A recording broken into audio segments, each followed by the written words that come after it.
اگر تھوڑی سی بھی اخلاقی ذمہ داری ہے تو یہ جو بلوچستان کے وزیر اور وزرائے اعلیٰ اور گورنر بیٹھے ہیں، ان کرسیوں پر بیٹھنے کا کوئی حق نہیں ہے جہاں ہمارے ہزاروں نوجوانوں کی لاشیں جلتی ہیں۔ نعرہ تکبیر! نعرہ تکبیر! امریکہ کا جو یار ہے،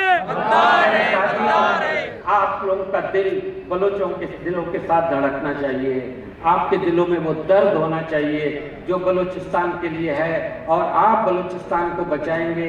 جماعت اسلامی کا میں بہت مشکور ہوں، ایک مرتبہ پھر آخر میں شکریہ ادا کرتا ہوں۔ مجھے امید ہے کہ وہ اپنی کوششیں جاری رکھے گی اور انشاءاللہ اللہ تعالیٰ بلوچستان کو اپنے امن امان میں رکھے گا، پاکستان کو بچائے گا، پاکستان کو ایک مضبوط ملک بنائے گا۔ بہت بہت بلوچ صاحب ہمارے درمیان موجود ہیں، وش ٹیلی ویژن کے چیف ایگزیکٹو آفیسر ہیں، صحافی ہیں، دانشور ہیں، بہت قریب سے بلوچستان کو دیکھتے ہیں، بہت گہرا اس کا تاریخی پس منظر کے اعتبار سے بھی، حال کے اعتبار سے بھی اور مستقبل کے حوالے سے بھی تجزیہ کرتے ہیں، دور تک نظر رکھتے ہیں۔ جناب احمد اقبال بلوچ صاحب سے گزارش کروں گا کہ تشریف لائیں۔ ڈاکٹر معراج صاحب سے بھی گزارش ہے۔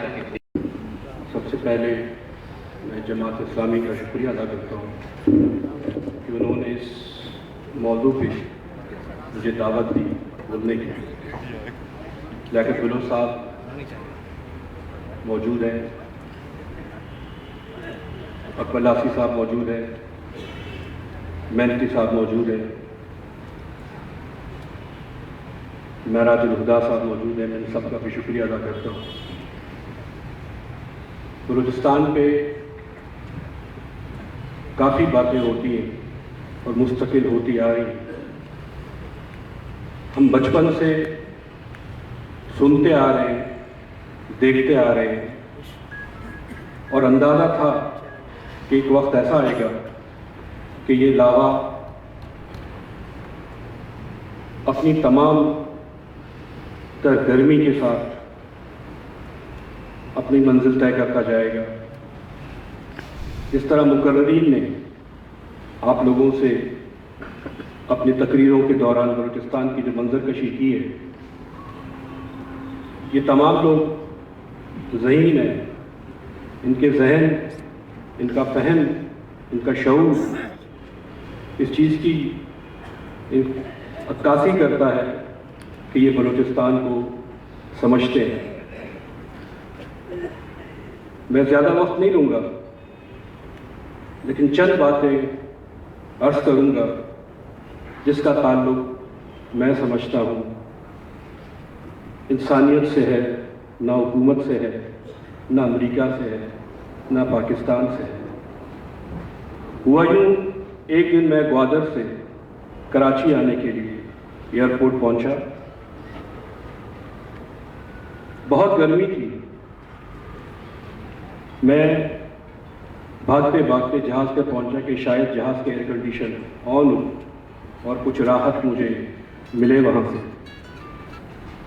جب میں جہاز میں پہنچا گوادر ایئرپورٹ پہ، جو منظر میں نے دیکھا، میں نہیں سمجھتا کہ پاکستان کی پوری عوام اس منظر سے اچھی طریقے سے آشنا ہے۔ ہم کراچی کے پریس کلبوں پہ، روڈوں پہ، اسلام آباد کے، لاہور کے جلسے جلوس کرتے ہیں، لیکن اس درد کو محسوس نہیں کرتے جو درد وہاں کی عوام محسوس کر رہی ہے۔ بچہ بھی جب روتا ہے تو اس کو دودھ پلانا پڑتا ہے، اس کو زخم لگا اس کا زخم سے مرہم رکھنا پڑتا ہے۔ اس کے بغیر آپ تسلی اور دلاسے اور تحریکیں چلانے سے مسائل حل نہیں ہوتے۔ جب میں جہاز میں پہنچا، میں نے دیکھا ایک نوجوان خون میں لت پت لیٹا ہوا ہے، جہاز کی سیٹ خون سے بھری ہوئی ہے اور خون کا یہ عالم کہ وہ بہے جا رہا ہے۔